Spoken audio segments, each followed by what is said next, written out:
ખરેખરમાં લોકોની વચ્ચે ગયા નથી, પહેલી જ વખત ભાજપનો ખેસ પહેર્યો અને બિનહરીફ ચૂંટાઈ ગયા. તમે તો પ્રજાને મળ્યા નથી, તો પછી પ્રજાને તમે કેવી રીતના ઓળખશો? એમના વિકાસના કાર્યો તમે કેવી રીતે કરશો? મેં તમને પહેલા જ કહ્યું કે આ જીવ જે છે એ જાહેર જીવનનો જીવ છે. 100% અમે પ્રજા વચ્ચે નથી ગયા. 100%ની વાત અમે બિનહરીફ થયા છે.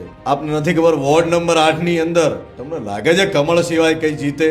તમને કોઈ જગ્યાએ લાગે છે કે કોઈ કોર્પોરેટરે, કોઈ કાઉન્સિલરે કામ ના કર્યું હોય? અરે ઝગમગતો વિસ્તાર છે આપણો. અને વાત રહી મારી, તો તમને કહું મનનભાઈ, 100% તમે લખી રાખજો કે મારે કામ કરવાનું થશે, પ્રજાની વચ્ચે જવાનું પણ થશે.